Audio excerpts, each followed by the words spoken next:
¿Qué tal amigos? Este vídeo que os traigo es parte de un directo que realicé hace varias semanas, pero que se perdió. He conseguido recuperarlo y lo he editado para que quede un poquito más bonito y para que esté disponible aquí en YouTube. Espero que os guste mucho. Ya me dijisteis en directo que era de mucho interés para vosotros que respondiese a estas cuestiones, así que aquí os lo traigo. Si os gusta, decírmelo en comentarios, dejarme un like y así me apoyáis un montón. Y también, si no estáis suscritos, por favor no olvidéis suscribiros al canal. Venga, pues dentro vídeo. Pongamos que tenemos una caja. Es una caja excelente. No puede entrar ni salir nada de ella. Metemos una manzana en la caja y la cerramos.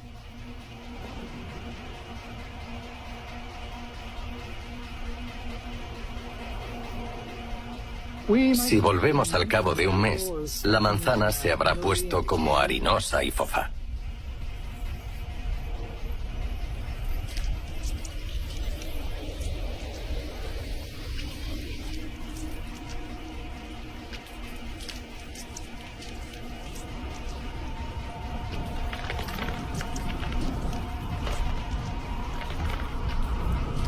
Si volvemos en un año, la manzana está hecha un desastre.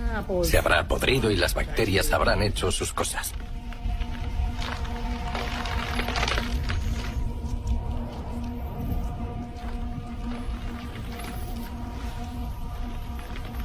Si volvemos en, no sé, un siglo, lo más seguro es que la manzana ya solo sea polvo. La manzana contiene energía química, la misma que obtendrías si te comieras la manzana o si la quemaras. Y esa energía terminará saliendo, por lo que la manzana dentro de la caja se calentará mucho, probablemente a miles de grados. Esas partículas empezarán a fusionarse nuclearmente. Tardará muchísimo tiempo, porque las reacciones nucleares son increíblemente lentas a miles de grados, pero terminará ocurriendo. La manzana se ha transformado en un plasma de partículas fundamentales a millones de grados que arde y crea elementos superiores. Al final terminarás teniendo núcleos de hierro y un montón de fotones.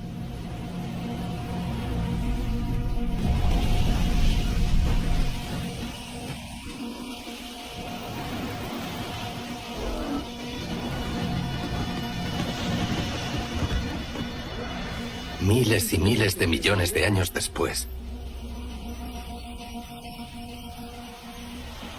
los neutrones se desintegrarán en protones y otras partículas fundamentales, que permanecerán ahí durante mucho tiempo.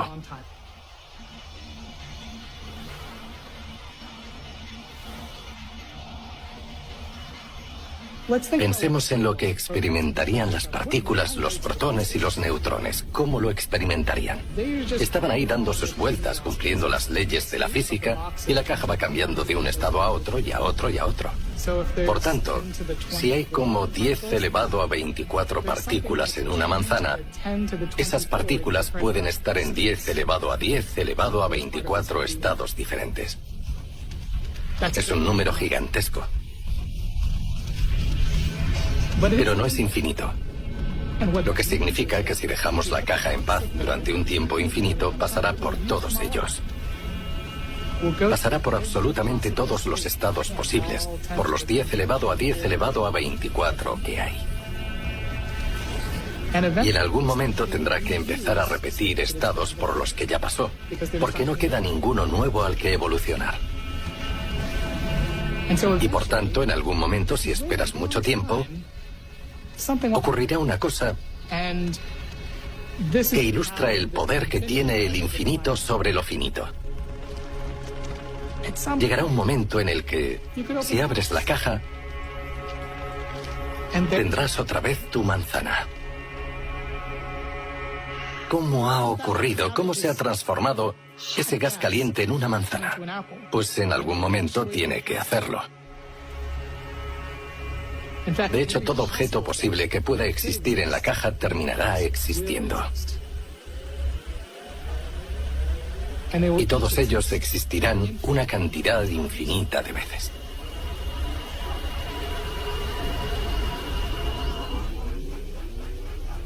¿Y por qué nos importa esto?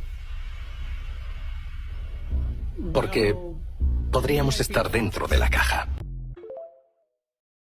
Bueno, aquí hay varias cosas que comentar, ¿no? Lo primero que hay que comentar es que yo creo que en el vídeo, primeramente, hay una confusión entre lo que es materia y lo que es energía. Materia es simplemente aquello que ocupa un espacio, que ocupa un lugar y que tiene masa, simplemente. En este caso, la manzana, por ejemplo, es materia, ¿vale? Pero luego, ¿qué ocurre con la energía? Un trozo de materia puede contener energía, pero no es capaz de transformar la materia por sí mismo, sino es mediante la incidencia de algo exterior, ¿no? O sea, por ejemplo, aquí estamos hablando, el vídeo está presentando a una manzana en un compartimento totalmente estanco, como estáis viendo, y se supone que la manzana, después de convertirse en polvo, va a empezar a implosionar, a crear una especie de universo paralelo, va a empezar a repetirse toda la existencia dentro de esa caja. Bueno, la verdad que, como bien habéis dicho, hay que tener bastante fe para creer eso, porque, por ejemplo, ahora voy a responder algunos de vuestros comentarios, ¿vale? Pero, por ejemplo, ¿de qué modo la energía es capaz de transformar la materia? Es tan sencillo como pensar, por ejemplo, en un vaso de leche que lo metes en el microondas, te quieres hacer una leche con chocolate, como decimos en España, un colacao, y necesitas introducir tu vaso de leche en el microondas. Y una serie de microondas, de este tipo de ondas, lo que hacen es transferir la energía a la leche, de modo que la leche se calienta. Pero por mucho que tú metas un vaso de leche en una caja y la dejes durante 1000 millones de años, un tiempo infinito como sugiere el vídeo, jamás se calentará. Jamás podréis tener esa leche chocolateada. Si seguimos las leyes de la física que gobiernan este mundo material, para nada podría ocurrir, para nada es posible. En el caso de la manzana, lo único que puede ocurrir es que la manzana, lo único que ocurrirá es que la manzana se hará polvo, se convertirá en polvo y se mantendrá siendo polvo durante una cantidad indefinida de tiempo. Aquí hablar de infinitud del tiempo también es tener bastante fe, como bien habéis señalado en los comentarios, ya que decir que esto es una argumentación científica cuando hablamos de un tiempo infinito significa que nos contradecimos, porque para que una afirmación sea científica tiene que ser comprobable empíricamente. Y si algo se repite, o sea, quiero decir, si algo se desarrolla hasta el infinito, no puede ser repetido en un laboratorio, por ejemplo. No puede ser observado. Por lo tanto, no podemos comprobar su veracidad de un modo empírico. Aunque la manzana tenga energía, por sí misma no es capaz de crear, de implosionar, de modificarse en ese sentido que lo presenta el vídeo. Se va a modificar, obviamente, como decimos, se va a convertir en polvo. Pero no va a generar una especie de pseudogalaxias, ¿no? Como veis aquí, ¿no? Aquí una especie de pseudogalaxias dentro de la caja. Para nada es así, la verdad que sí que hay que tener bastante fe. Esto se utiliza para decir, ¿por qué vivimos en el mundo en el que vivimos? Porque, como dice el vídeo al final, nos encontramos dentro de la caja. Entonces vivimos en un mundo con leyes naturales, vivimos en un mundo con orden en la naturaleza, en el que hay planetas, en el que hay una ley de la gravedad, en el que hay genes, ADN, células, virus, bacterias, etcétera, etcétera, porque, vaya casualidad, hombre, nos encontramos con el universo, en el estado del universo en el que se encuentra ese estado concreto. Pero puesto que en la caja del universo se irán repitiendo muchos universos y muchos estados, infinitos estados, incluso se irán repitiendo ad infinitum, hasta el infinito, entonces eso explica por qué somos seres vivos, con conciencia, con razón, etcétera, etcétera. Es una afirmación que carece de valor científico. Es una afirmación totalmente gratuita. Y la verdad es que El vídeo está bien hecho, hay que reconocerlo, y persuade a las personas de un modo muy sencillo. Las imágenes, la idea de que todo se repite, el misterio de la ciencia, ¿no? De las cosas que explica la ciencia.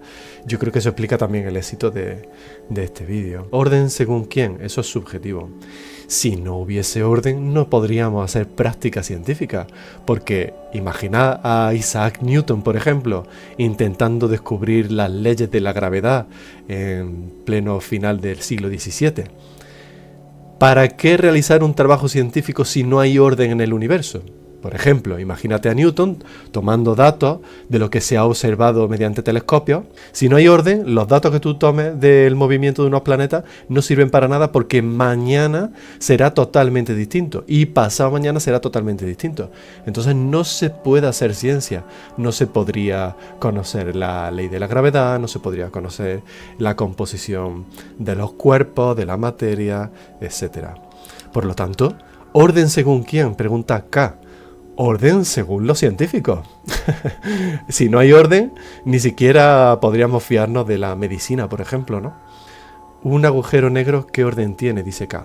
Un agujero negro atiende a las leyes de la física, aunque no sean unas leyes conocidas todavía, aunque sean unas leyes desconocidas para el científico que se aventura a estudiar el funcionamiento de un agujero negro. ¿Qué pasa dentro?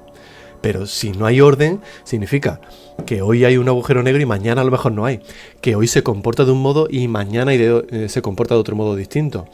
De modo que lo que estudia Stephen Hawking, por ejemplo, en los años 70 sobre el comportamiento de los agujeros negros, no tendría ninguna validez ni utilidad a día de hoy para los científicos que siguen estudiando el comportamiento de los agujeros negros. ¿Entiendes? Si no hubiese orden, no habría un hilo de seguimiento en la práctica científica. Sería totalmente absurdo y ridículo. Bien, por comentar un poco más del vídeo, porque hay mucha enjundia, ¿no? Yo creo que lo más importante es esa confusión de lo que es materia y de lo que ocurre realmente con la materia. Esta manzana, hay una confusión entre lo que hace la materia por sí misma en comparación con lo que la energía que le proviene del exterior puede hacer con un trozo de materia. He puesto el ejemplo de un vaso de leche que lo mete en el microondas. El vaso de leche no se calienta por sí mismo, ni aunque lo dejes 8.000 millones de años, ni siquiera hasta la infinidad. Simplemente se descompondrá. Con la manzana ocurrirá igual. Ahora bien, si desde el exterior hay un agente o hay algo exterior, no tiene que ser un agente personal, puede ser algo mecánico, que le infiera energía, que le aporte energía, como es en un microondas, por ejemplo, las ondas microondas, valga la redundancia, en ese caso sí se calienta. Y en ese caso no creo que ocurriese todo lo que propone el vídeo, porque no se puede demostrar, no se puede comprobar, pero sí que cambiaría de otro modo la manzana, ¿vale? O sea, yo creo que el hecho de que aquí se hablen de diferentes galaxias, incluso, ¿no? Que no lo dice, ¿no? Pero por la imagen lo sugiere, ¿no? Si lo veis, ¿no? Pues, hombre, por supuesto no tiene nada de racional. Es más, se supone que si dentro de esa caja todos los estados posibles del universo van a suceder, nosotros podríamos estar dentro de esa caja. Que me explique a mí alguien cómo es posible que de una manzana surjan seres humanos racionales. Hombre, por favor, me parece que hay muchos saltos por explicar que no se tienen en cuenta. ¿Por qué no se tienen en cuenta? Hombre, porque el vídeo tiene una fe exagerada en lo que el tiempo es capaz de hacer. Es decir, en cierto modo se está tratando al tiempo como si fuera un agente personal. Creo que es algo totalmente inadecuado. Y por último, os lanzo una pregunta. ¿De dónde surge esta manzana? Porque bueno, aquí el vídeo empieza diciendo, imagínate una manzana en una caja. Vale, yo puedo coger una manzanita y meterla en una cajita y decir, bueno, aquí van a aparecer personas en el futuro, ¿no? Se supone, ¿no? En fin, bueno. Pero puesto que está haciendo una analogía con el universo en el que nosotros vivimos y existimos, la manzana primigenia, por llamarla de algún modo, ¿de dónde surge? ¿De dónde aparece esa primera manzana? Es más, ¿de dónde surge esa caja? Porque cuando habla de una caja, se entiende que hay unas fronteras, ¿no?, que tiene la caja que delimitan el contenido del universo. Bueno, todo eso debería de poder responderse. El contenido de la caja no se explica por el desarrollo del interior de la caja. Son cosas totalmente distintas. Entonces, bueno, si tú tienes la caja con la manzana que crea universos y estados infinitos, etcétera, habría quizá que imaginar otra caja externa que contenga la caja con la manzana y que explique que la caja con la manzana primera es un estado concreto. Pero claro, entonces habría que imaginar otra caja más grande que contuviese una caja que a su vez contuviese la caja con la manzana. Y habría que imaginar otra caja más grande con la otra caja. ¿Entendéis? Para intentar dar cuenta de la existencia de los estados que se desarrollan en la caja. Así que acabas en un problema ad infinitum. Nunca llegas a resolverlo. Por lo tanto, yo creo que es claro y evidente que este vídeo no explica absolutamente nada. La manzana dice cae en la materia que no se crea ni se destruye. Pero bueno, ¿quién os ha dicho eso de que todavía se mantiene la frase de la materia ni se crea ni se destruye? Eso es del siglo XIX. Eso está más que superado en la ciencia contemporánea. Es más, la mayoría, no sé si en tu caso eres ateo, eres agnóstico, quizás eres creyente, pero desde el ateísmo lo que se suele defender es que gracias a la mecánica cuántica hoy sabemos que hay partículas que generan otras partículas. Por lo tanto, sí hay materia que se genera. Esa idea de que ni se crea ni se destruye está bastante anticuada. Vamos a ver otro vídeo. ¿Os parece? Tengo dos vídeos preparados, ¿vale? Son dos vídeos breves. Uno de un ateo que me ha hecho esta semana aquí en TikTok y otro que es un vídeo cristiano. Quiero saber vuestra opinión, creo que es muy buen vídeo y quiero ver qué os parece. Atención a este vídeo que me lo manda un ateo. Bueno, vamos a verlo y luego os explico, ¿vale? Este es un vídeo que yo subí, ¿vale? Y me responden, un ateo responde a este vídeo que yo subí, ¿vale? Vamos a ponerlo otra vez. God will never send anybody to hell. ¡Ay, el viejo discurso de Dios te ama! Pero si no lo obedeces te vas a ir al infierno. Pero ojo, porque si te equivocas de religión, también te vas al infierno. A lo mejor eres católico y resulta que el protestantismo es la religión verdadera. O viceversa. Buena suerte decidiendo cuál religión es la verdadera. Bueno, ¿qué os parece, amigo? Hay que tener libertad de expresión y cada uno puede pensar lo que buenamente quiera. Ahora bien, hombre, creo que la respuesta, no sé qué os parecerá, pero tenemos por un lado a Bill Graham, el gran predicador, ¿no?, del siglo XX. Aquí presento una frase en la que nos dice algo tan sencillo como, bueno, esta idea de que, pero bueno, soy como un Dios que es bueno y es todopoderoso. ¿Cómo va a ser un Dios bueno si te manda al infierno? ¿Cuántas veces nos hemos escuchado eso? Es de las objeciones más comunes que hay, ¿verdad? Por lo menos yo me la he encontrado muchísimas veces. Y Bill Graham dice, Dios no te manda al infierno. Dios te está dando la opción de elegir. Dios es tan elegante y tan responsable con lo que Él mismo ha creado que respeta la decisión de las personas. Y si una persona decide no ir con Dios, sino alejarse de Dios, Dios le respeta. Le respeta simple y llanamente y le dice, es tu elección, adelante. Eres libre de hacer lo que quieras. Ahora bien, ¿cómo se responde a esto? Bueno, pues este ateo responde con el vídeo que me hace, ¿no? Entonces este ateo, ¿cómo responde? Bueno, pues algo muy común, una forma de respuesta muy común que es responder algo que en verdad no tiene nada que ver. Es decir, está relacionado porque hablamos de Dios, etcétera, pero no tiene nada que ver porque son dos cuestiones distintas. ¿Qué dice él? Bueno, pues suerte escogiendo la religión verdadera, porque ahora vete a saber cuál es la religión verdadera. ¿Son los protestantes la religión verdadera? Yo soy protestante, como sabéis. ¿Son los católicos? ¿Son los adventistas? Bueno, pues si te equivocas, dice este ateo, si te equivocas, pues te vas al infierno. Bueno, para nada ha entendido lo que quiere decir el vídeo, ¿no? Se trata de otra cuestión totalmente distinta. Dice Julio, o sea, te respeta, pero te manda al infierno, ¿no? La cuestión es que tú tienes elección de buscar a Dios, permanecer en Dios y seguir sus preceptos, sus mandatos, o simplemente decir, yo quiero vivir mi vida. Y Dios nos avisa. Estar con Dios es el cielo, realmente. Y el infierno sería la separación total de Dios, en contraposición a estar con Dios. Nosotros, creyentes y no creyentes, en la vida que vivimos, en la tierra, tenemos relación con Dios, aunque no seamos creyentes.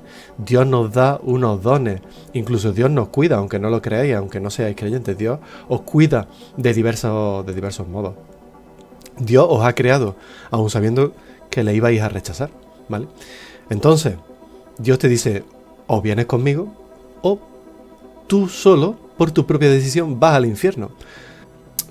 Dice por atrás, lo que molesta de la respuesta de ese ateo es la mofa que hace.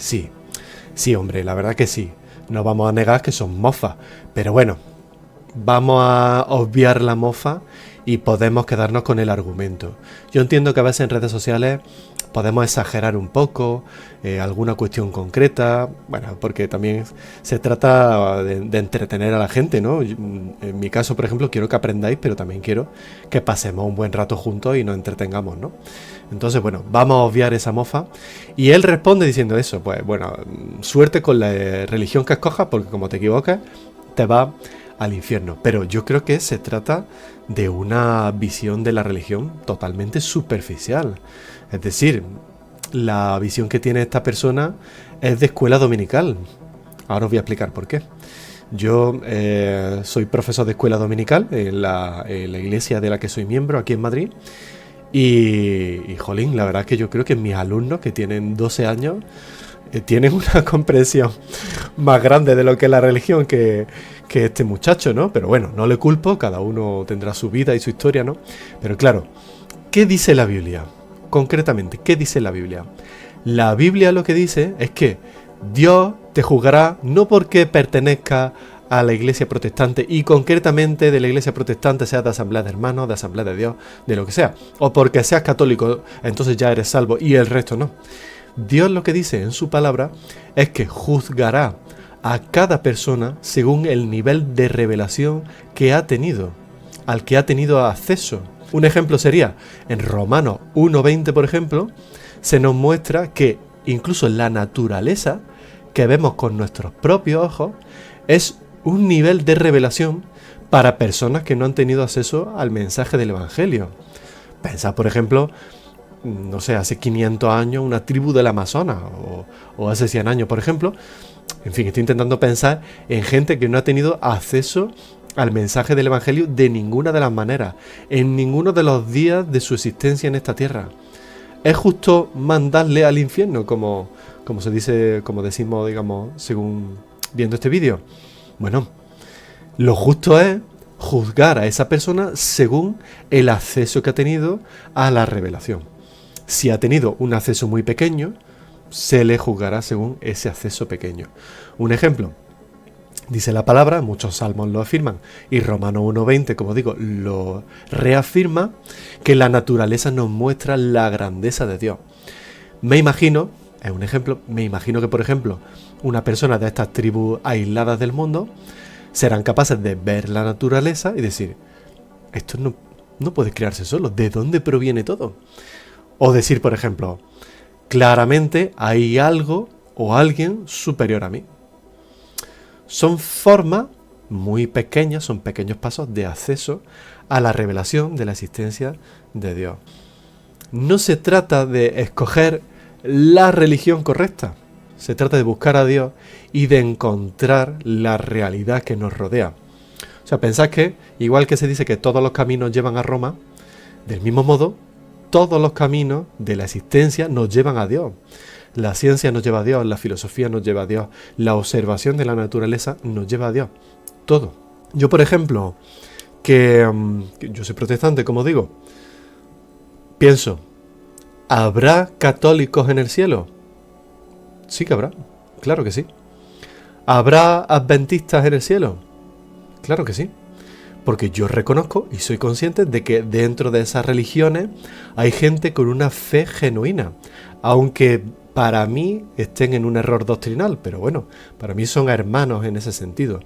Si uno reconoce que Jesús fue hijo de Dios, que murió, resucitó y que gracias a esa resurrección, esa muerte y resurrección, somos salvos, para mí es un hermano en la fe, ¿no? Entonces va a haber en el cielo gente que no sean de estas doctrinas a las que pertenecemos nosotros. Entonces me parece que esta visión de solo si eres de la religión correcta vas al cielo es una visión que ni de escuela dominical, ¿no? Me parece tan superficial que reconozco que me da un poco de vergüenza ajena, porque es de alguien que no ha estudiado lo más mínimo de doctrina teológica y de la Biblia, ¿no? De lo más básico de la Biblia, ¿no? Es mi opinión, ¿vale? Mente prodigio, ¿crees en el cielo o en una vida superior aquí en la tierra? Creo en el cielo sin duda, porque la palabra de Dios, la Biblia, nos habla del cielo, nos habla de lo que ocurrirá en el futuro. Concretamente el Apocalipsis, como sabéis, hay muchas palabras figuradas, metafóricas en el Apocalipsis, proféticas en ese sentido, pero lo que es claro y evidente y lo que nos sirve, por el motivo por el que tenemos el Apocalipsis, es porque finalmente nos dice que Jesús reinará y que nosotros estaremos con Él en ese cielo. Y os tengo preparado un tercer vídeo, ¿vale? En este caso tengo un tercer vídeo preparado que es un vídeo cristiano, un vídeo teísta, de un tipo que me ha resultado de mucho interés. No lo conocía y me vais a decir si os parece si vosotros lo conocíais, porque es un tipo que se dedica a ir por universidades americanas, etcétera, dialogando con la gente, preguntándole y viendo por qué creen, por qué no creen en Dios, etcétera. Está subtitulado al español, ¿vale? Está en inglés, subtitulado al español. Vamos a verlo. I want 100% evidence that Jesus raised from the dead, because if you cannot give me that, then that makes the Bible incredible. Ma'am, I can't, I don't base my life on 100% proof. Well, maybe that's your problem. Oh, you do? You base your life on 100% proof? Yes. Oh, really? That's why I'm skeptical of everything. So that means you take a chemistry kit to the pharmacy, and when the pharmacist hands you that bottle of medicine, you chemically analyze it to make sure there's no poison in there, right? That's why I don't Because unless take you have medicine. 100% proof, you would never dare take that pill and put it in your mouth.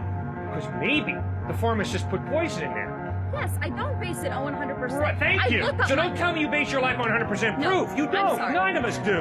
It's not possible. You can't. You can't do that. Sorry. All right. You can't do that, ma'am. I'm sorry. That's why I go to the pharmacy and I research it. I go to my doctor and I ask, what is this person giving me and why should I take it? That's Good. what I do. I do not go around and say, hey, I'm going to open my book at the University of Illinois and just take everything they say and take it as a truth. Of course I ask questions. Of course I Man, look you at everything can't be skeptically. 100% skeptic. You've How got can your I not back be? right now turned to a lot of people. Maybe they got a knife in their pocket. They're going to stick you in the back. And It's if I die, possible. I die. You cannot be 100% skeptic. If I die, You've got I to learn die. to trust. You've got to learn to trust. If you don't trust, No you're sé si going to be a very conocéis lonely a este person. tipo. A Portrait, sí, he visto muchos vídeos de ese señor y es buenísimo. La verdad que me ha dejado alucinado. Yo he visto algunos vídeos de él, me han salido en las últimas semanas en Instagram, en TikTok. Dice David Dual, es bueno. Cierto, nada es 100% seguro, dice Michael. La verdad que yo veía a este hombre primero y veréis, yo soy muy escéptico. En el sentido de que yo veo un tipo así y pienso que, bueno, que podría ser un charlatán, ¿no? De muchísimos que hay, ¿no? Hay gente que se pone a hablar con otras personas y no saben muy bien de lo que hablan. Pero, viendo a este hombre, la verdad es que me ha dejado alucinado de lo bien que lo hace, ¿no? Y creo que es un valiente total y absoluto al ir a estas universidades y exponerse públicamente de ese modo. La verdad que me parece alucinante y ojalá yo llegue a tener esa valentía algún día de poder salir a la calle a preguntarle a la gente, ¿no? No lo he hecho nunca, aunque estoy también planteando si grababa un vídeo preguntándole a la gente, ¿no? Pensando en lo que hace este hombre. En fin, se llama Cliff Neckel o algo así. Cliff seguro y Neckel, no sé si se pronuncia así, pero tiene muchos vídeos, o sea, se ve que el hombre se dedicará a esto, no lo sé. Y este vídeo en concreto os lo traigo porque de los que he visto es el único que he encontrado en español y bueno, pues es más fácil que lo comentemos aquí, ¿no? Fijaos que esto es muy común también, ¿no? Que te digan, vamos a ver, quiero una evidencia 100% clara de que Jesucristo murió y resucitó. Este argumento puede tomar varias formas, ¿no? Quiero evidencias claras y evidentes, convénceme de que Jesucristo existió. Convénceme de que Jesucristo resucitó. Convénceme de que Jesucristo era Dios, por ejemplo. La verdad que, bueno, primero, nosotros no somos llamados a convencer, porque convencer es un verbo muy psicológico y depende no de la verdad de tus afirmaciones, no de la verdad de tus argumentaciones, sino que al fin y al cabo depende de la persona, de la receptividad que tenga, de la comprensión que tenga, de los sesgos propios que toda persona tiene y que esa persona tenga. Así que realmente nosotros no somos llamados a convencer. Sin embargo, esta chica, pues legítimamente pregunta, venga, convénceme, quiero 100% evidencia, que no quede para nada, que no quede ni una sola duda de la existencia de Jesucristo. Y la verdad es que este hombre le responde muy inteligentemente, porque lo que le hace ver es que nadie vive en base a ese nivel de exigencia. Es decir, si en nuestras vidas, para toda nuestra vida, tuviésemos un nivel de exigencia tan grande como el que le pedimos a estas cuestiones sobre Dios, entonces no podríamos desarrollar nuestras vidas, ¿no? El hombre pone el ejemplo de la pastilla en la farmacia. Me parece que está muy bien traído el ejemplo. Podríamos haber pensado, por ejemplo, a mí se me hubiera ocurrido pensar en la comida, ¿no? Tú vas a un bar, vas a un restaurante y ya tienes que dar por hecho que nadie te quiere matar, ¿no? Que el cocinero es una persona íntegra profesionalmente hablando, que el cocinero no es una persona que te conozca y te quiera hacer daño, por ejemplo, que bueno, por poner escenarios posibles, como podría ocurrir, ¿no? Y tú simplemente pues coges, te comes la comida tan alegremente y te vas del restaurante, ¿no? En fin, nadie dice, quiero 100% evidencia de que esta comida no tiene veneno. Tú vas a un restaurante y das por hecho, lo cual significa que tienes fe en que el cocinero es profesional, en que el restaurante ha pasado ciertos controles de calidad, etcétera, etcétera, ¿no? Por lo tanto, nadie vive con ese nivel de exigencia. Entonces, ¿qué le estamos pidiendo al teísmo? ¿Qué estamos haciendo? ¿Por qué le exigimos al cristianismo algo que para nada cumplimos nosotros mismos, ¿no? Desde el ateísmo, desde el agnosticismo. ¿Por qué le pedimos un nivel de exigencia al cristianismo que nosotros ni siquiera llevamos a cabo? ¿Qué sentido tiene eso? Me parece una incongruencia. Y además hay que añadir algo que no comenta este hombre Cliff en el vídeo, pero que sí he visto que comenta en otros vídeos, que es lo siguiente. ¿Se puede alcanzar el nivel del 100% de evidencia sobre algo, sobre cualquier cosa en esta vida? Realmente no. Realmente no. Porque, por ejemplo, uno siempre puede llegar a pensar que todo lo que vivimos es mentira, porque vivimos en Matrix, porque somos cerebros en una cubeta, porque quizás nos están engañando, porque vivimos en un sueño. Bueno, este tipo de ejemplos tradicionales en la filosofía, que se llaman escenarios escépticos. Se llaman escenarios escépticos porque son formas escépticas de cuestionar lo que conocemos. Entonces, en realidad, siendo rigurosos y siendo honestos, nunca se puede tener un 100% de evidencia de absolutamente nada. En realidad, lo que puedes tener es un porcentaje bastante alto de veracidad de algo, y ese es el caso, por ejemplo, del cristianismo, a través de motivos históricos, motivos filosóficos, teológicos, lógicos, etcétera, etcétera. Y digamos que tú vas montando un nivel de una argumentación tras otra, tras otra, tras otra, y cuando ves que no hay ninguna argumentación que sea capaz de tambalear ese edificio de evidencia, bueno, sigue sin ser un 100% de evidencia, pero lo más razonable es que es verdad. ¿Entendéis?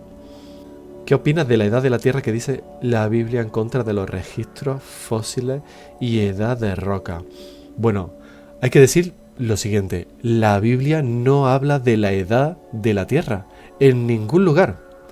¿Por qué se suele decir habitualmente esto de que la Tierra tiene 6.000 años? Eso parte de una interpretación muy concreta, muy literal, de las genealogías bíblicas. Es decir, se trata de una lectura muy concreta de las genealogías bíblicas. Eso no significa, es decir, te aparecen varias genealogías en la Biblia, como sabéis, en varios lugares, pero si uno empieza a contar cuántos años pudo haber tenido esta persona, tanto. ¿Cuánto pudo haber tenido tal? Tanto. A veces la genealogía dice los años y a veces no. Entonces, bueno, se hace una estimación y se dice, bueno, pues entonces tendría que haber 6.000 años. Pero esa visión no tiene por qué ser real. Porque, por ejemplo, antes de la aparición de Adán y Eva, por ejemplo, la Tierra pudo haber tenido muchísimos miles de millones de años. Esto parte también, mi visión, la visión que yo os propongo, yo no soy literalista de la creación, ¿no? En el sentido de que la Biblia cuando presenta los días de creación, está presentando esa idea de un modo que se entienda para todas las culturas, en todos los lugares, como puede ser una cultura antigua o una cultura contemporánea de hoy. Pero no es un relato en forma científica, ¿no? Porque el método científico de hecho no surge hasta el siglo XVII con Francis Bacon. Por eso, ¿qué opino de la edad de la Tierra? Bueno, que no sabemos realmente la edad de la Tierra leyendo la Biblia, sino que más bien lo que nosotros podemos observar y medir empíricamente sí que nos habla de la edad que tiene la Tierra. Así que en ese sentido yo creo que hay que acudir a los registros fósiles, a las rocas, a las capas de la Tierra, y es una fuente de información fiable sobre la edad de la Tierra, sin lugar a dudas. Génesis es literal, ¿qué dice? Bueno, vamos a ver. Génesis es literal. A ver, Génesis es literal sí y no. ¿Por qué? Porque hay información que se encuentra en el Génesis que es claramente de pretensión histórica, ¿no? O sea, cuando hablamos de la historia de José, cuando hablamos de Abraham, cuando hablamos de tantas figuras de los patriarcas, del Éxodo, etcétera, etcétera, por supuesto. Pero, de Adán y Eva, etcétera. Pero hay información que se encuentra puesto de un modo no científico, no literal. ¿Por qué?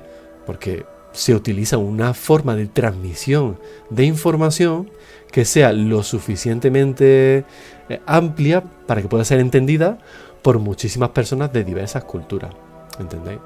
De hecho, se hablan de los días de creación y pasan 2 días, si no me equivoco, antes de la aparición del Sol. Pero nosotros realmente medimos los días por el movimiento del Sol. ¿Entendéis?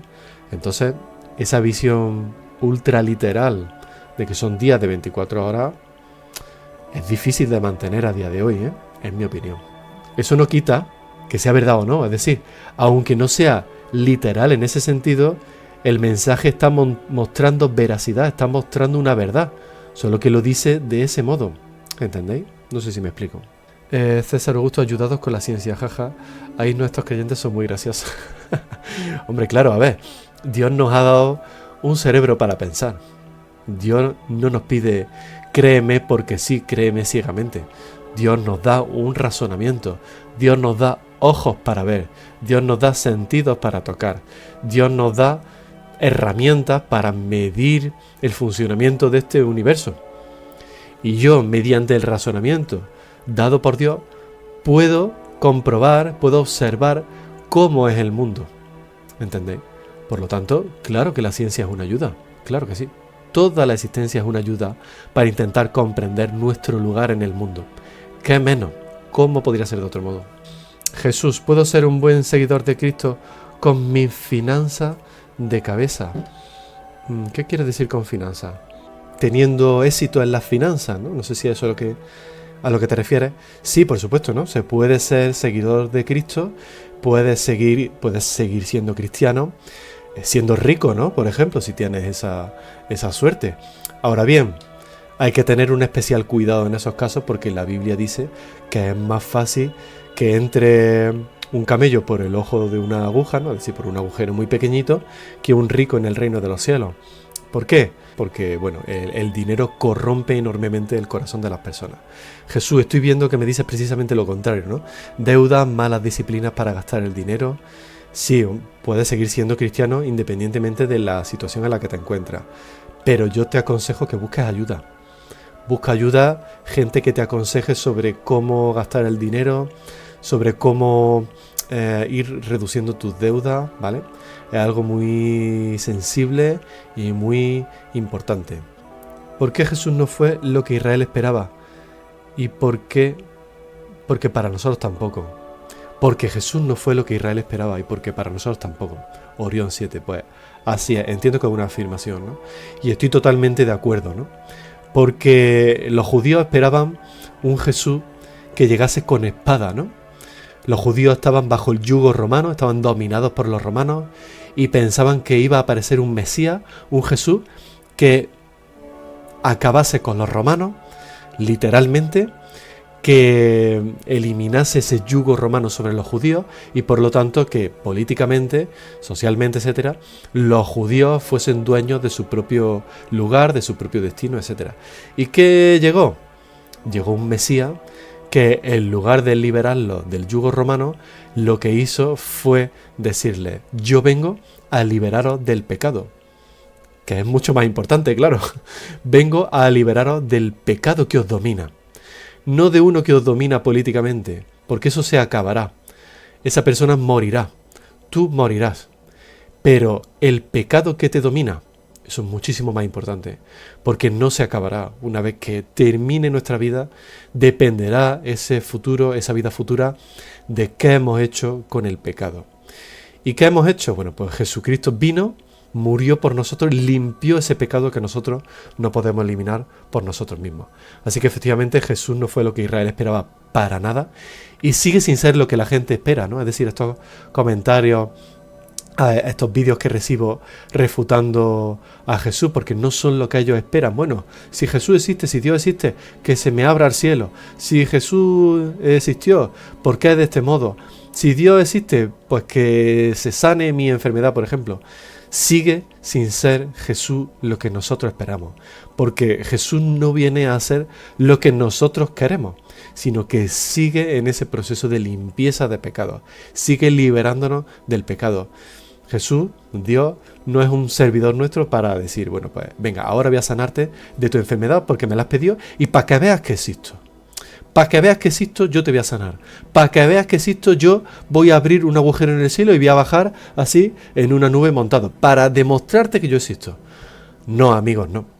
Jesús ya ha hecho todo lo posible, todo lo necesario para mostrarnos que Él es Dios. Para mostrarnos que murió, que resucitó y que Dios es real. Y está todo aquí escrito. Que lo leáis o no, eso ya es cosa vuestra. Disculpa, ¿por qué no eres católico? Bueno, ¿por qué no soy católico? No encuentro razones suficientes para tomar a la tradición de la Iglesia Católica al mismo nivel que la Biblia. O también la opinión de la Iglesia Católica a día de hoy, ya no tradición, sino lo que dice hoy la Iglesia Católica, al mismo nivel que la Biblia. Es decir, yo estudio el Concilio Vaticano I, por ejemplo, que introduce la infalibilidad papal. Estudio, por ejemplo, el Concilio Vaticano II y veo tantas diferencias de opiniones e incluso, o sea, diferencias de opiniones internas, ¿no? Entre concilios, entre papas, etcétera, y también diferencias en cuanto a la Biblia, ¿no? ¿Cómo voy a tomarlo al mismo nivel? Entonces, por eso yo no puedo ser católico. Sin embargo, lo que sí tiene una congruencia total y absoluta es lo que se encuentra aquí en la Biblia. Leedla. O sea, no me creáis porque yo lo digo, leedla. Leedla y pensad por vosotros mismos. Hello dice una pregunta: ¿qué opina de todas estas cosas que están pasando? Guerra, clima, rumores de guerra.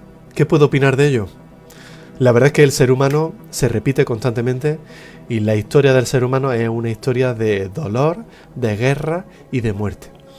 Normalmente cuando vemos estos momentos en los que estamos una guerra tras otra, en un momento en el que pensábamos que había paz, parece que va a llegar el fin del tiempo, el fin de los tiempos. Parece que va a llegar el fin del mundo.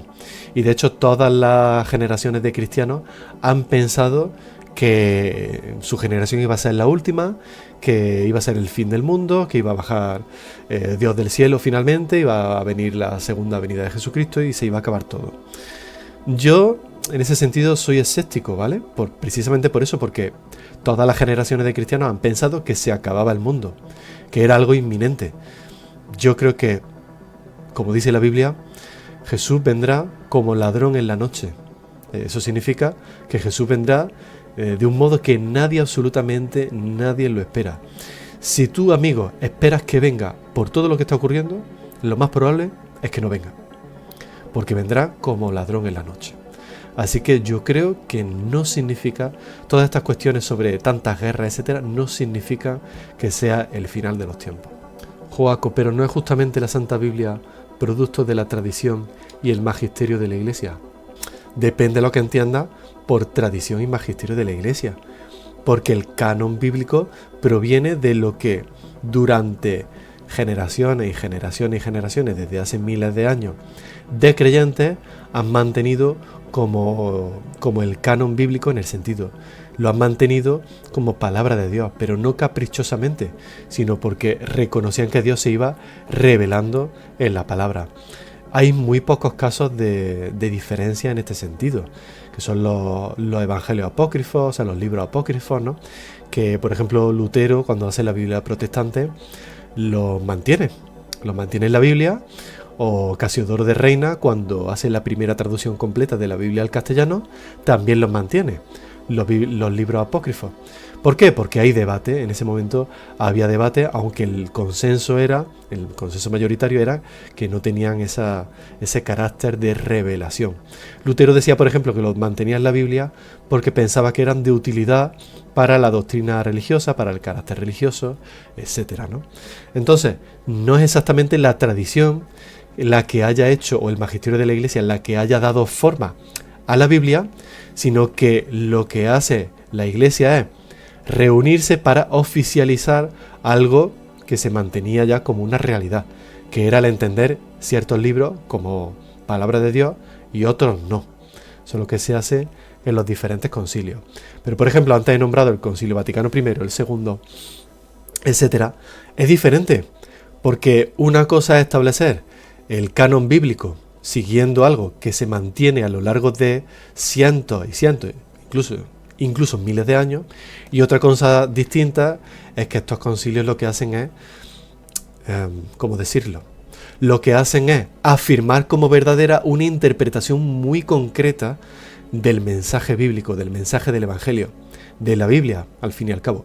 Creo que es algo totalmente distinto. Dice David Dual, cuando hablo en la calle de Dios, lo que más me hablan es el problema del mal. Pues efectivamente, David, también en mi experiencia. Lo he comentado alguna vez que yo tuve dos profesores de filosofía, ¿vale? En el instituto. Tuve dos, uno muy malo y uno muy bueno, ¿vale? El que era muy malo, no sé si alguna vez me escuchara, espero que no, me daría un poco de vergüenza, pero bueno, siendo honesto, la verdad es que no se preparaba las clases, decía cosas sin mucho sentido, se ponía a hablarnos de droga y de cosas. No era muy buen profesor, honestamente. Pero luego tuve otro profesor muy bueno de filosofía, Antonio, no recuerdo el apellido, sé que era de Sevilla, no sé qué ha sido de él, y ojalá alguna vez escuche mis buenas palabras sobre sus clases, porque eran unas clases muy buenas.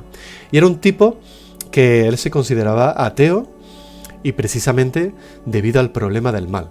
Él me decía que él no podía creer en un Dios, que hubiese creado un mundo en el que hay niños que pasan hambre, hay tanta maldad, guerras que nombrabais antes, etcétera, etcétera, etcétera.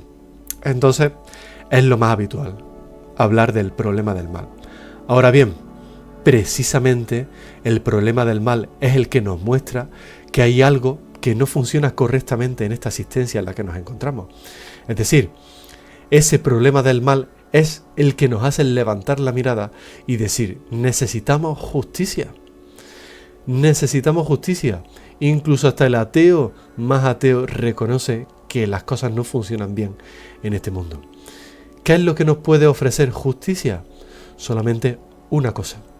Solamente una persona nos puede ofrecer una justicia que satisfaga esa necesidad de justicia que tenemos en nuestro interior. Y esa persona es Dios. C.S. Lewis, el famosísimo C.S. Lewis, decía: si hay algo de lo cual yo tengo necesidad y nada me lo puede saciar en este mundo, ¿qué hacemos con eso? Por ejemplo, tengo necesidad de comida, hay una cosa que se llama comida. Tengo hambre, hay una cosa que me sacia esa necesidad, que es la comida. Tengo sed, hay una cosa que me sacia esa necesidad, que es el agua. Tengo un deseo físico, sexual, por ejemplo, como todos los seres humanos tenemos. Hay una cosa que se llama sexo, que satisface esa necesidad. ¿Cómo es posible que haya una necesidad, una sed de justicia que todos los seres humanos, absolutamente todos los seres humanos tenemos, y no haya nada en este mundo que satisfaga esa necesidad de justicia? La respuesta es que sí que la hay, y esa necesidad de justicia la resuelve Dios. Filo Palomo, si reconoces que los libros de la Biblia son los que son, porque siempre se creyó así, no está atribuyéndole cierta autoridad a la tradición. Bueno, la autoridad que se le da a la tradición en ese sentido es el mantener la opinión, el mantener la veracidad sobre la revelación de estos libros. En ese sentido, sí, por supuesto. Pero una cosa es la revelación de Dios en unos libros y otra cosa es la interpretación sobre qué dicen esos libros. Pero por supuesto, ¿no? Por supuesto que sí, te doy la razón en ese sentido. Hay un estereotipo sobre los protestantes que es que no hacen caso a la tradición. Mientras que a los católicos sí, que le dais mucha importancia a la tradición. Ahora bien, no es del todo cierto, ni en un lado ni en otro, porque nosotros como protestantes también le damos valor a la tradición. De hecho, es habitual que volvamos a los reformadores, a Lutero, a Calvino y a otros muchos. Para mí, por ejemplo, a mí me encanta Casiodoro de Reina, intento leerlo mucho. Para mí es muy importante su opinión. ¿Es palabra de Dios o es análoga a la palabra de Dios lo que dijo Casiodoro de Reina o Lutero? No. Es una opinión de mucho valor. Y la tradición para mí, la tradición de la historia protestante, tiene ese valor. Y por ejemplo, en el caso del mundo católico, la iglesia, el magisterio de la iglesia es muy importante, la tradición es muy importante, pero por ejemplo, es muy habitual que haya católicos que no estén de acuerdo con el magisterio actual de la iglesia, e incluso con lo que han dicho otros católicos a lo largo de la historia. Entonces, ni el protestante reniega tan fuertemente de la tradición, ni el católico acoge en la práctica a la tradición como si fuera análoga a la palabra de Dios, es decir, como si tuviera el mismo valor que la palabra de Dios. ¿Cómo saber qué es o qué no es palabra de Dios según tu punto de vista? Yo creo que la Biblia nos da la respuesta, y es que precisamente es palabra de Dios lo que se encuentra en esta Biblia. La Biblia, aunque no es acogida como canon oficial hasta mucho más adelante, los mismos personajes que están en la Biblia reconocen como palabra de Dios libros que se encuentran en la Biblia, ¿no? Por ejemplo, Pablo reconoce como autoridad los libros del Antiguo Testamento. Los creyentes del Nuevo Testamento reconocen como autoridad, como palabra de Dios, como revelación, los libros que se encuentran en el Nuevo Testamento. O sea, como una especie de unidad orgánica. Así que, en resumidas cuentas, ¿qué es palabra de Dios? La Biblia. La Biblia es palabra de Dios. Cuidado, no es lo mismo que, de nuevo, no es lo mismo que la interpretación sobre la palabra de Dios, porque hay solamente una Biblia. Interpretaciones hay muchas, por lo tanto, hay que tener mucho cuidado con lo que escuchamos. Yo, por ejemplo, me escucháis a mí, pero yo os pido que no me hagáis caso porque lo diga yo, sino que leed, comprobadlo por vosotros mismos. Dios nos ha dado raciocinio y capacidad de pensar, y yo os animo a que lo hagamos todos y cada uno de nosotros. Libro favorito del Antiguo Testamento. Eso me lo preguntaste el otro día y me quedé pensando, digo, ¿cuál es? Porque del Nuevo Testamento lo tengo claro que es Romano, sin duda, la epístola a los romanos. Del Antiguo Testamento, ¿sabéis qué? Creo que me quedo con el Génesis como libro favorito. Me encanta, especialmente la historia de José. Me encanta, me fascina, y siempre que la leo encuentro cositas nuevas. ¿Qué os ha parecido? ¿Os ha gustado? ¿Estáis de acuerdo? ¿Estáis en desacuerdo? Decídmelo en comentarios. Si os ha gustado el vídeo, dadle like y si no estáis suscritos, suscribíos porque así me apoyáis muchísimo. Y os lanzo una pregunta. ¿Os gustaría que hiciese contenido exclusivo solamente para YouTube? Tengo algunas cosas en mente y si os gusta, decídmelo en comentarios y lo haré. Si os ha gustado también el contenido, os dejo aquí un vídeo relacionado que seguro que os va a interesar un montón. Nos vemos en el siguiente vídeo.